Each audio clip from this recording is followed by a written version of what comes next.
आंखों देखी क्राइम कानून रिपोर्ट की शुरुआत आज उस खबर से, जिसमें शक में अंधे एक युवक ने अपनी प्रेमिका और उसके मासूम बच्चे को मौत के घाट उतार दिया है। ये खुलासा किया है पुलिस ने।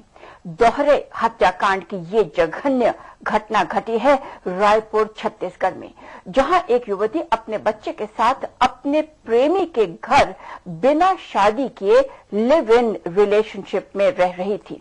इसी बीच युवती के प्रेमी को ये शक हो गया कि उसकी प्रेमिका का चरित्र ठीक नहीं है।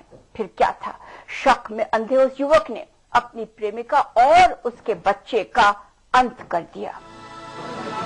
तोरण कुमार साहू नाम के इस व्यक्ति पर आरोप है अपनी प्रेमिका मोहिनी विश्वकर्मा और उसके बेटे देवेंद्र विश्वकर्मा की निर्ममता से हत्या करने का।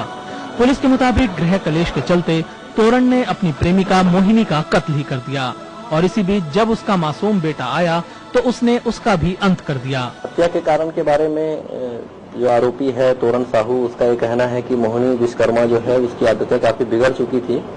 यद्यपि वो उसके साथ रहती थी, दोनों में प्रेम संबंध बन गया था, लेकिन फिर भी अन्य पुरुषों के साथ उसने संपर्क रखा हुआ था, वेश्यावृत्ति की ओर जा रही थी।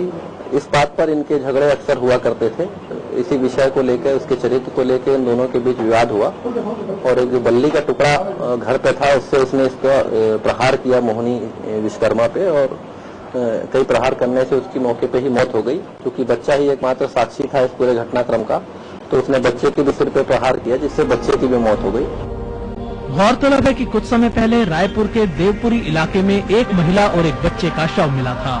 पुलिस के लिए इस मामले में परेशानी वाली बात ये थी कि महिला के मकान मालिक को भी उसके बारे में कोई जानकारी नहीं थी। लेकिन इसी बीच एक महिला ने पुलिस को मृतका के बारे में एक सुराग दिया, जिसके आधार पर छानबीन के बाद पुलिस को ये पता चला कि महिला का नाम मोहिनी विश्वकर्मा था, जो कुछ समय पहले अपने पति को छोड़ चुकी थी और फिलहाल वो तोरण नाम के एक व्यक्ति के साथ रह रही थी। लेकिन घटना के बाद से ही वो गायब था। इसके बाद पुलिस ने तोरण को हिरासत में लेकर सख्ती दिखाई तो सारे मामले का खुलासा हो गया। यह चौड़ी से जानकारी निकल के आई कि मोहिनी विश्वकर्मा वर्तमान में तोरण साहू नामक व्यक्ति के साथ गत 5-6 महीने से रह रही थी। तो हमने तोरण साहू की तलाश शुरू की। ये ज्ञात हुआ कि वो खरोरा क्षेत्र के भैंसा गांव का रहने वाला है, लेकिन वहां नहीं रहता है, रायपुर में किसी स्थान पर रहता है, राजमिस्त्री का काम करता है। और अंततः हमने अपनी टिप के आधार पर उसे पंडरी क्षेत्र से गिरफ्तार किया, जहां वो किराए के मकान पे रहता है।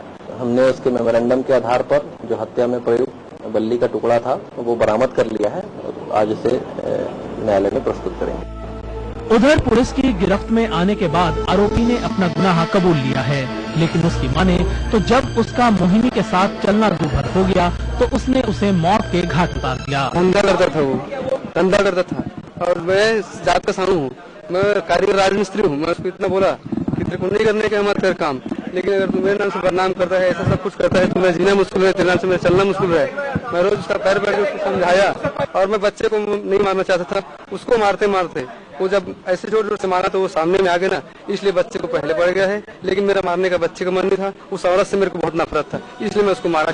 आरोपी को उसके किए की क्या सजा मिलेगी ये तो समय ही बताएगा, लेकिन ये घटना बता रही है कि अक्सर घरेलू विवाद खून खराबे का कारण बन जाते हैं।